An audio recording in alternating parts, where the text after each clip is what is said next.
podcast is part of the Sports Social Podcast Network. Thanks for choosing this free Anfield Index podcast. If you'd prefer to listen to this or any of our other shows without adverts, then now's the time to check out Anfield Index Pro. With AI Pro, you can supercharge your entire listening experience. You'll not only get all of our podcasts without the ads, but you'll have them far faster with our quick publish feature available exclusively for subscribers. AI Pro also puts you in the heart of our sound studio, with an option to listen to many of our shows live and interact with the podcasters in real time as the shows are recording. Upgrading couldn't be easier. AI Pro is available on all popular podcast platforms, and we have our own apps for Apple and Android. Just head on over to AnfieldIndexPro.com and get started today. Hello, everyone, and welcome back to the second edition of the Transfer Committee podcast ahead of the 24-25 Premier League season here on Anfield Index Pro. I'm Harry Sethi. On the first episode of the series, you heard the team and I scour through Liverpool's current first-team squad, deciding who we thought should be retained, who we thought should be loaned out, and who we thought should be sold. And on this week's show, we'll be delving into the exciting stuff as we look to identify players who fit the bill to join Liverpool in a variety of key positions that we believe need to be addressed this summer. This will be the first part of that analysis, looking at central defenders, left-backs, and I guess left-back was sort of a centre-back, left-back type as well, with the next show focusing in on defensive midfielders, forwards, and the backup goalkeeper position. As ever, I'm joined by our esteemed panel, Dave Hendrick as acting chief scout, Mo Chatra as head of finance, Dan Kennett as our own Will Spearman to run the numbers on each target and help assess whether they had what it takes to take this Liverpool side forward. And just as a reminder before we get going from the previous podcast, at the end of that, we decided the following players should be sold, and we'll confirm budgets in a second with Mo. The players to be sold, we decided, were Luis Diaz, Ryan Gravenberch, Andy Robertson, Queven Kelleher, Nat Phillips, Reece Williams, Fabio Carvalho, Owen Beck, Tyler Morton, Billy Cometio, and Sepp Vandenberg's handily added himself to that list, given some of his comments in recent weeks. And, of course, the asterisks and all of those names, as well as, of course, the likes of Mo Salah, Virgil van Dijk, and Trent Alexander-Arnold could all join that list should they decide not to sign any extensions, of course, being just with 1 year left on all of their deals. So, Mo, I'll go over to you straight away just to mention a number of those players that we saw as leaving the club, so we can confirm what we think we'd get for those players now that we've got the sort of the A team back in terms of sales and a confirmed budget for the business that we're about to speculate on. Yeah, sure. So in terms of the players that we identified, obviously it's quite an extensive list, including a number of players who would fetch a reasonable transfer fee. And that's something that we haven't really been particularly strong at over recent seasons. But certainly with the list that we agreed on, there are between them a substantial amount of transfer fees to be had. And topping that list clearly would be Diaz. And I estimate that we would be able to fetch in the region of about 65 million for him. He's our most marketable players that we put up for sale. And even something like a Kelleher, I believe, would be able to fetch in the region of about £25 million. I mean, if we look at some of the goalkeepers that have sold in the last couple of years and the standing that he had after a relatively strong season, 23-24, I think we'd expect 25 million at least for him. And even for an Andy Robbo, he's still a player that has a strong reputation, albeit one that is clearly a player that's on the slide, but still has, 2 or 3 good seasons left in him at a pretty high level. So 20 million is the value I attach to him. But with all of the players, with the lowest value being 3 million for Billy Cometio, I came out at a figure of £175 million. So that is a very, very healthy key, just from player sales, never mind any funds to be generated from our normal sources of revenue. And as we know, we did put in an offer of 115 million less than 12 months ago um, for Caicedo. And clearly that transfer didn't transpire. But the fact that we put that bid in show that the funds there to be spent.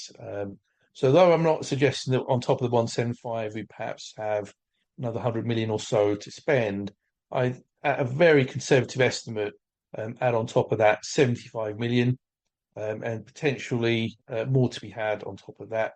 But if we work to a budget therefore in total of 250 million pounds, obviously the bulk of that generated from player sales, I think that's a pretty healthy and reasonable transfer key to be playing with over these next two pods.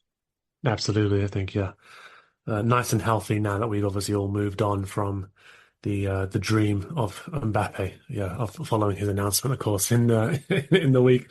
Dave, I'm going to come to you as we move towards looking at the different positions we're going to be discussing today. We're going to start with centre backs, regulation centre backs. We'll cover as well left backs who can play in those positions as well. But I want to come to you first as we work our way through those central defenders, and get the first name off of your list.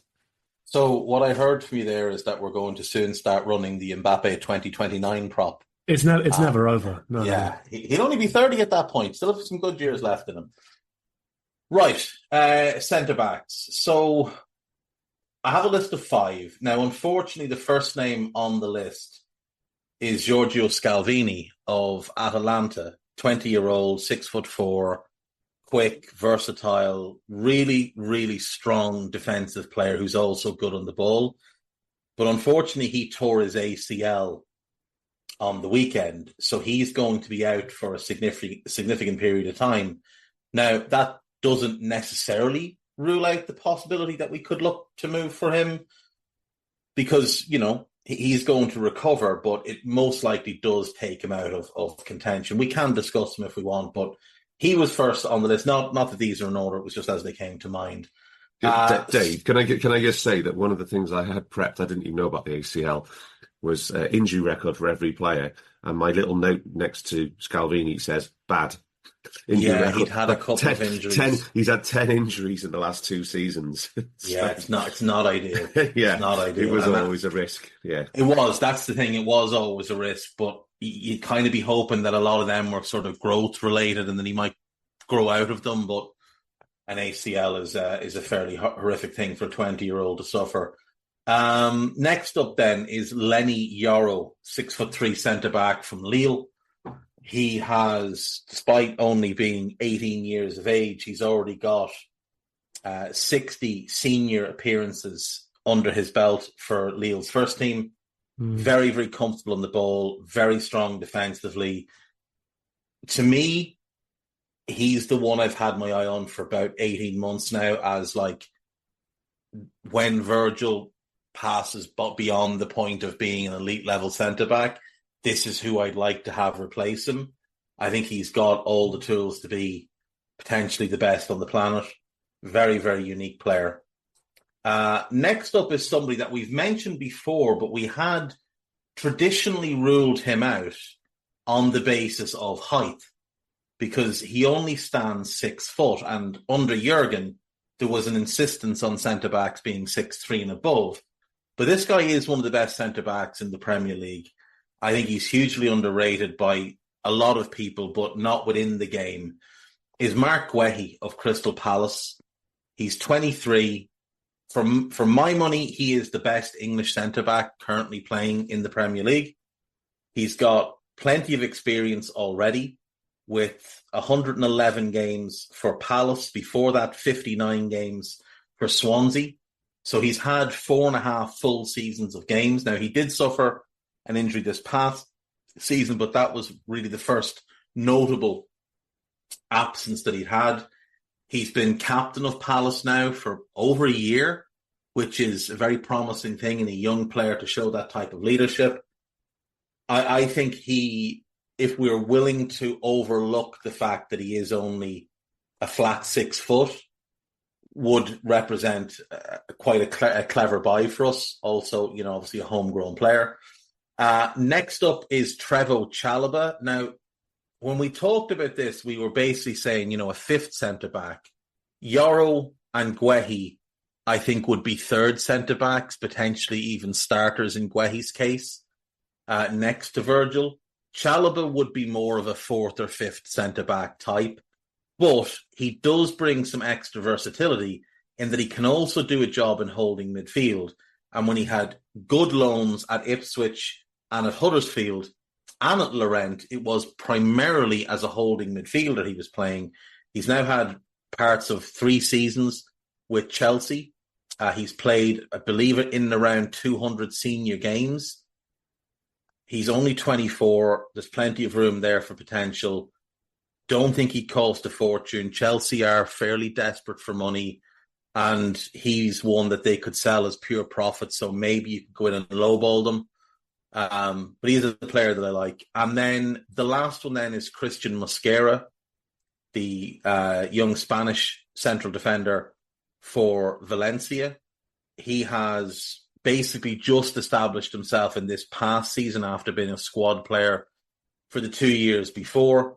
6'2", aggressive, front-footed, comfortable on the ball, had a really, really good season and was part of a drastically improved Valencia team this season in comparison to the seasons before. He can also do a job in the wide areas, and if you need them to, he could play in midfield because he grew up as a winger and he's very comfortable on the ball. So those would be the 5: Scalvini, Yoro, Guehi, Chalobah and Mosquera, but more than happy to rule Scalvini out, given the ACL, and as Dan mentioned, there is a track record of injuries there that is probably worth shying away from after the last few years that we've been through and how things have been.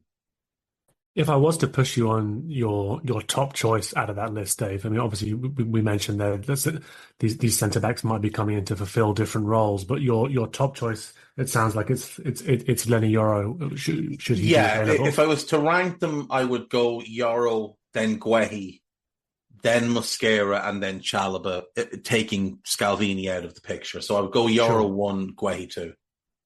Okay. Dan, we'll turn it over to you now just to run us through the numbers. Of course, you quickly ruled out Scalvini on the injury. Well, it was always side. the big discussion point. I mean, other than the injury record, it needs to be, doesn't it? Yeah. Other than the injury record, he didn't have any bad features at all, and he's one thing that was attracting him was the tallest of the players on this list as well. I'll just start with the injury histories of the other players as well. Now, obviously, Mosquera and Yoro, because they're so young and it's their first full season, they don't have an injury history. Yoro's missed 1 game, Mosquera's missed none. But you've got to balance that now. Is that they've had 1 full season as seniors, so that's always something you have to bear in mind. But they're young players and it's so difficult to project, especially between 18 and 21. Guehi has got a pretty bomb-proof injury record, apart from that 1 knee injury this season. Other than that, nothing. And Chalobah, though, while he's got a lot of minutes at Chelsea and a lot of seasons at Chelsea, he has missed 40 games over the last 4 years. So that's probably what you would say is Canate levels of absence, I would say. Whether you'd want to have that, you could say if he's your 5th centre-back, you might be able to carry that, but, it's something to factor in, I think. As Dave said, though, about Guehi, 4 full seasons at the age of 23, I mean, that's outstanding track record. So on the individuals, the only thing I would say is that of the 4, that none of them are particularly dominant in the air. So that would be a concern. Mosquera's stats as an 18-year-old in Spain, we have to take him with a pinch of salt, but his aerials are downright bad, and that's in La Liga. So you could, you've probably got a La Liga tax coming into the Premier League as well. The best in the air of the 4 is Yoro, but he's nothing more than, average. But then again, he is only 18. Guehi and Chalobah are both mediocre, or slightly below average for what you want. So what you're thinking is, if he's going to be, typically we've had 2 extremely dominant centre backs. So if your centre back you're playing alongside, say, Virgil isn't that dominant, then you've got to think, okay, who's picking up the slack in the rest of the defence and the midfield. So that's something you'd have to bear in mind there, Harry. Okay. Yeah. Yeah. In terms of passing,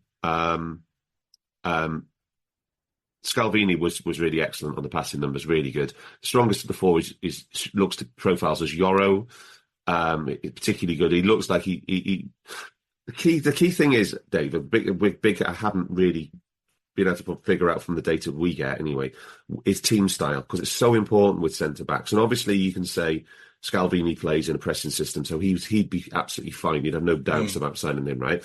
Same with Chalobah, he plays in a dominant possession-based team, right? Yoro and Mosquera, I don't know enough about Lille and Valencia to know what style the team predominantly plays. Valencia a bit more kind of a compact defensive shape for a lot of the time. Lille are quite front-footed, and it's notable that their manager, Fonseca, was rumoured to have met with Edwards and Hughes during our managerial search, which would suggest that they viewed him as someone whose style of football would translate to Liverpool. Yeah. He's going to AC Milan, and apparently one of the reasons they were attracted to him was that front-footed aggressive style as well. They do play quite a high line, and they do like to play out from the back.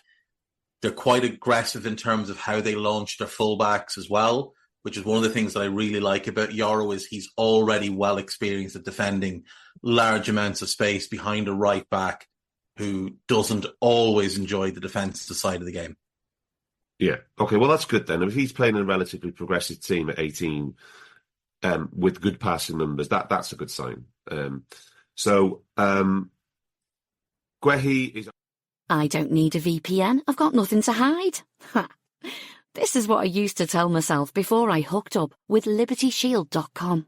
Not only is my home internet now fully encrypted, but I can now access all the websites I want, whenever I want, and do so from absolutely anywhere.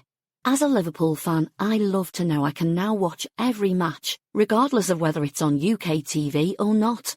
My Liberty Shield VPN makes sure nothing is blocked and guarantees me super fast streaming speed throughout that match. You can get connected right now with their software package, which includes a 48-hour no-obligation free trial and instant access to their apps for Apple, Android, Fire TV, PC, Mac, and Android TV. Or go a step further like I have and get one of their pre-configured VPN routers. These small but powerful devices allow you to easily connect every device in your home to VPN, making it the perfect solution for smart TVs, Mac boxes, and games consoles. Visit LibertyShield.com today and use coupon code AIVPN25 to get 25% off at checkout. Okay, on the ball, there's nothing wrong with him there at all. Chalobah is actually probably slightly better than Guehi in possession. So 1v1s, another important one you look for in defensive, particularly in a team like ours, where defenders have to cover larger space than maybe more defensive-minded teams. Chalobah is the best 1v1 out of the five. Obviously, I'm going to give him a pass on some of his nightmares against Sadio Mane he's had in the past for Chelsea. But, because not everybody is as good 1v1 as Sadio Mane. But, Chalobah of these five is the strongest. Guehi and Mosquera are okay. In fact, poor old Mosquera, Harry, if you want a case to sign him, right, there's not going to be backed up by the number. There's very little there in the numbers that would justify Mosquera from the data side. His strongest point is actually his 1v1s. And Yoro's more moderate on the 1v1 side of things, but again, he's only 18. And the final one I'm looking at is the carries and the dribbling. And Guehi is good. Chalobah is a good carrier and dribbler. Yoro is also a good carrier and dribbler. Guehi's okay, but he plays for Crystal Palace, so it's difficult. Could he make the leap if he plays in a more progressive team? So I think that from the stats recommendations, the only one definitely ruling out Mosquera. Overall, Yoro probably looks slightly better. Overall, Yoro looks the best in terms of the data profile. Chalobah's probably second, but Guehi is he plays for Palace, so that's the tricky thing. I mean, Chalobah plays for a good, well, maybe Chelsea aren't that good anymore these days, but he has played in good Chelsea teams. So it's a tricky one with Guehi, because you've got to take that scouting judgment about, okay, and there's a reason why you get continually picked for England as well. So, and he's only really had the last, because he missed obviously the start of the Glasner era at Palace, and the only thing came back for the last 3 games, and one of those games he played in midfield. So he's actually played 76 minutes, 20 minutes, and 12 minutes under an attack-minded manager in his entire career. Because he had Hodgson, he had Vieira, and when he was at Swansea, he's got Southgate. he had Steve Cooper, and he's got Southgate for England. So he's always played in defensive things. Yeah. The other thing I will say about him, just in terms of the passing numbers, it might not be anything, but he does predominantly play left side of the 2 for Palace. So he's not passing at natural angles a lot of the time. I wonder if he played right back and things were just a little bit more open for him for right-footed passes. Would that cause an uptick in both his comfort on the ball and the success in where he's putting the ball? Yeah. So what you'd have to think about, Harry, is if you're the manager building this team, neither Chalobah or Guehi is particularly good in the air at all. So how are you going to compensate for that in your team composition? So I think overall of these, the recommendation there would be Yoro, but then you've got to project in he's 18 with 1 full season, and that's he's not going to be ready to just go straight in as being a first choice. You'd have to he'd come in as in the rotation initially, and then we'd have to build him up. No, of course, and there's a suggestion already. I think that Lenny Yoro is attracting a lot of attention across Europe, and perhaps we'll get on to that when we speak with Mo about how much we imagine these players might cost. Dave, just a question there. I mean, when you put Mosquera on this list, I mean, Dan's obviously sort of talked about the stats there, and them not necessarily backing him up. Was it more about the potential you could see for him, given he's such a young defender and someone who's available? I'm just interested as to sort of why he ended up on the list, given he's not profiling as well as the others. Yeah, it's the long-term view with him. It's very much the long-term view, because if we're looking at, let's be really honest here, we've got the best centre-back in the world. We've got, I believe, a top 5 or 6 centre-back who plays next to him. The issue with him is he just cannot stay fit. But he is the first choice option there when he's fit and in form, and there's very few better than him. So it's not like a thing we have an immediate need for a starter. We have Jarrell Quansah, who's shown himself to be a good prospect, potentially a very good prospect. And we have Joe Gomez, if he stays, who has that versatility and the experience. So my thought with Mosquera was you can bring him in and you can bring him along quite slowly.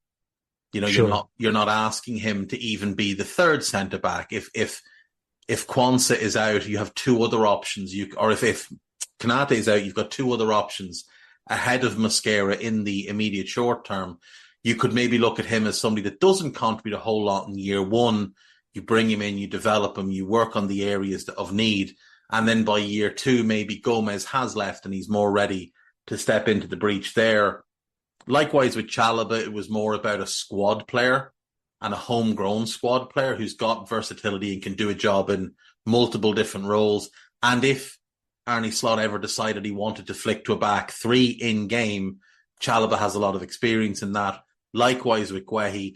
And also with Guehi, I was sort of thinking, if he's the third centre-back, even though he's not great in the air, if you're pairing him with Virgil, who is incredible in the air, or Ibu, who's very strong in the air, and we have a defensively dominant left-back, maybe that can mitigate some of Guehi's weaknesses. But as a third centre-back, I think that he would be a great fit. And then with Yoro, I think he could walk in and be the third centre-back straight away. I think he immediately goes ahead of Quansah, ahead of Gomez, but doesn't have to be the starter. So he's not playing every game, and you can build him that way while not overplaying him and not overexposing him. I'm conscious a couple of these players are really very young as well. But the one question I had, and can go to Dave or Dan really here, but I'm not sure how easy it is for us to judge it, but we spoke on the last podcast about the fact that Matip has departed, and one of the things we loved the most about Joel Matip's game, and actually it proved to be incredibly valuable for Liverpool, was his ability to make those long, lazy runs into the opposition's half. Did anybody have that, or is it possible for us to see that? So no, none of them are as good as Matip. There are some very good carriers and dribblers on the left centre back list. Okay. Probably stronger than these. The one I was going to say about the aerials, if you want a bit of context, Guehi and Chalobah's aerial success is a notch below Joe Gomez, and Lenny Yoro is between Joe Gomez and Konate. Right. Okay. That's good context. I think Yoro could develop that mazy dribbling side. He's got that same type of He's got good carrying numbers already. Yeah. He's got good carrying numbers. And let's not forget, Joel Matip wasn't doing that his entire time at Liverpool. No. It's something he developed in recent years. Gomez was really good at it quite early. Matip was very hesitant to go carrying the ball up until really kind of 21, 22, when he just decided that he was bored playing centre-back because it's far too easy back there with Virgil next to me and Alisson behind me. What I'm going to do is I'm going to go and create absolute mayhem up the pitch, and nobody's going to know what I'm doing. No, exactly. Yeah, very fond memories. Okay, well, I think Dan, did you have any more points before we go to Mo, just to maybe talk about the potential price for any of those players that we discussed? I'm just trying to get some context with Joel Matip for you. Okay. If you just bear with us. No worries. So we're particularly focused on carries, aren't we? Yeah, I think so. Just because it's something that, even with the other centre-backs that we've mentioned there, and again, they can all develop this. Some of them quite young, right? I mean, João Kwanzaa could develop that. It doesn't look altogether comfortable with it necessarily right now. It has shown some good stuff, I think. So Joel Matip, last 3 full seasons for us, he was looking at about 308 metres of carries per game, with about 215 of those being progressive. And the highest on the list, Yoro was close. He's got 283 total and 148 progressive. So that's 75%. Yeah, 70%. It's not bad at all. He is the best on the list in this one. In the dribbles, Joel was 0.4 per game. Yoro's at 0.3 per game. So in terms of actual take-ons of men, of opponents. And dribbles into the final third. I guess this is the top product of team style, though. Joel was up at 1.3, carries into the final third. Yeah. And okay. Yeah, none of them can match that, but yeah. So I guess it does give you, Yoro's not a million miles behind at age 18 there, so there's a lot to like. That does say a lot, absolutely. And Mo, I'll bring you in here now, because we've discussed these players and the various strengths, weaknesses, and potential ceilings as well. I'm interested in what you think as to sort of what they would be available for if we rule out Scalvini, just as we've done, just because of his injury history and the latest ACL tear. What do you imagine we'd be having to fork out for some of those players that we discussed? Okay, so Lenny Yoro is quite an interesting one in that obviously only 18 years of age, and players of that age normally don't attract a significant transfer fee, and especially given the fact that he only has a year left on his contract with Lille. However, we do know that he is a hot commodity, arguably the most sought after young centre-back in the world. So therefore, I think it might take as much as £50 million to secure him. We know that he's been linked with Real Madrid. We know that he's been linked with several Premier League clubs as well. So there perhaps will be a bit of a bidding war of sorts to secure his signature. And on top of that, he is represented by George Mendes. And obviously, we know that he has a good relationship with Mikey Edwards, but nonetheless, so do Real Madrid, and so do several of the other clubs that are interested in him as well. So on top of a pretty hefty transfer fee, I think we'd also expect to be forking out a fairly significant agent fee as well. So that's Lenny Yoro. Moving on to Mark Gahey. So he's a player that obviously would attract that Premier League premium, having a number of years of experience of playing for a Premier League club. And on top of that, Crystal Palace, though they haven't got a fantastic track record of securing large transfer fees, in the last couple of years especially, have been looking to sell some of their more marketable players for larger fees. And we saw that only last summer, didn't we? Where we went in and we're being asked to pay £80 million for who was it now? Their defensive midfield, whose name I forget. Check Doucouré. Yeah, exactly. So, we again would expect to see a premium being commanded by Palace, especially for their captain. So I think we'd probably be looking at a figure in the region of about 45 to 50 million pounds for him. And on top of that, he also is represented by an agency, Unique, who have a number of high-profile players. So again, the agent's fees wouldn't be on the lower side for him. Chalobah, as Dave mentioned, with Chelsea, they are looking to move on a fair number of players. And, Chalobah this past season was pretty much a player on the periphery of the squad. And so I think that fee in the region of 20 to 25 million would be enough. I mean, though he has a number of years left on his contract, it doesn't expire until June 28, and and Chelsea have an option of another year on top of that. I think 25 million would be comfortable to secure the player. And then Mosquera, I think again, a fee in the region of about 25 million. I mean, though it's Valencia, they have over the years sold certain players at a premium, and he had a breakthrough season. Managed to play very regularly for Valencia, and they had, by their recent standards, a pretty reasonable season. So I think they'd be looking to try and cash in on him as one of the more marketable players. But yeah, it's 50 million for Euro, all the way down to around 25 for both Chalobah and Mosquera. Interesting. Okay. And before making a final decision, any other comments from Dave, Dan, around some of the players we've been discussing, the pros and cons?